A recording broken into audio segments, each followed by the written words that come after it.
अस्सलाम वालेकुम वरहमतुल्लाहि वबरकातुहू। आज मैं आप लोगों के लिए एक बहुत ही अहम चीज़ लेकर हाजिर हुई हूँ। गुस्ल हैज़ और गुस्ल जनाबत का तरीक़ा। गुस्ल हैज़ और गुस्ल जनाबत का जो तरीक़ा है वो अल्लाह के रसूल सल्लल्लाहु अलैहि वसल्लम के तरीक़े के मुआफ़िक़ ही मैं बताऊँगी इंशाअल्लाह ताला।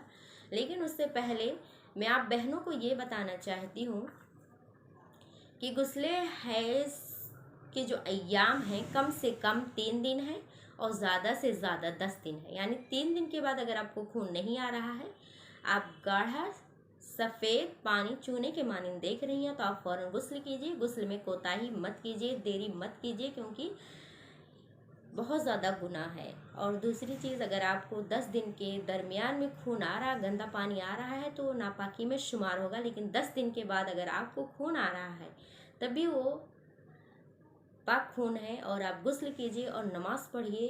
हाँ, शर्त यह है कि अगर इस्तिहाज़ा की बीमारी आपको लाहिक हो गई है, बहुत ज़्यादा खून आ रहा है, तो इस तरह से नमाज हमें नहीं पढ़नी है, जमा बैन सलातैन करनी है, जो कि आप मेरे यूट्यूब चैनल के ज़रिए कमेंट बॉक्स में पूछ सकती हैं। मैं आपको इंशाल्लाह सही अहादीस की रोशनी में ज़रूर बताऊँगी। तो आइए गुस्ल हैज़ का तरीक़ा मैं आपको बताती हूँ क्या है, क्योंकि कुछ बहनों ने मेरे कहा कि बाजी आप गुस्ल हैज़ का तरीक़ा हमें बताएं, क्योंकि बहुत सारी बच्चियों को ये चीज़ नहीं मालूम है कि गुस्ल हैज़ किस तरह करें, और इसी तरह नहा लेती हैं जिससे उन्हें पाकी नहीं मिल पाती है। वो पाक होने के बावजूद ही नापाक रहती हैं। तो इस चीज़ को मैंने बहुत ही ज़रूरी समझकर आप लोगों के सामने रखा है। गुस्ल जनाबत इसलिए कहा कि दोनों का तरीक़ा एक ही है, गुस्ल जनाबत हो या गुस्ल हैज़, दोनों का तरीक़ा एक ही है। अल्लाह के रसूल सल्लल्लाहु अलैहि वसल्लम दोनों का तरीक़ा उन्होंने एक ही बतलाया। अम्मा आयशा भी ऐसे ही गुस्ल करती थी। गुस्ल हैज़ की पाकी आपने इसी तरह से हासिल की है। तो सबसे पहले आप दाहिने हाथ को यहाँ तक कि 3 बार धोइए, फिर बाएं हाथ को 3 बार धोइए, फिर पूरे शर्मगाह को बिस्मिल्लाह करके आप दाहिने हाथ को 3 बार धोइए, फिर बाएं को धोइए यहाँ तक तलाई तक। फिर इसके बाद पूरे शर्मगाह को हाथ लगाकर अच्छे से आप साफ़ कीजिए। उसके बाद आप अपने हाथ को किसी मिट्टी या साबुन के ज़रिया से धो डालिए। धोने के बाद आप अच्छे से वज़ू कीजिए, बिल्कुल उसी तरीके से जिस तरीके से आप नमाज के लिए वज़ू करते हैं। आप जब अच्छे से आप वज़ू कर लीजिए तो आप अब मग में पानी लीजिए और सर पे 3 बार आप इस तरह हाथों को फैला लीजिए और बालों के जड़ों में आप हिलाल कीजिए पानी डालते हुए पूरे सर में। फिर 3 बार इस तरफ, 3 बार इस तरफ।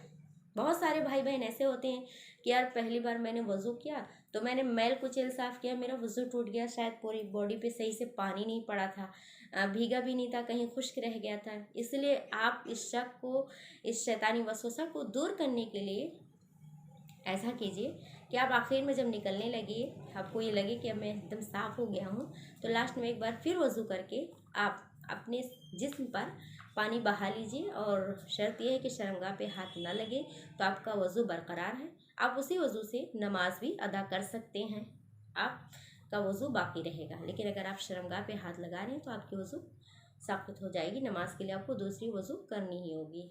तो मैं उम्मीद करती हूँ कि आप सभी लोगों को गुस्ल हैज़ और गुस्ल जनाबत का तरीक़ा मालूम हो गया होगा, और इंशाअल्लाह आप आज से इसी तरीक़े से नहाएंगे, पाकी हासिल करेंगे। अस्सलाम वालेकुम वरहमतुल्लाहि वबरकातुहू।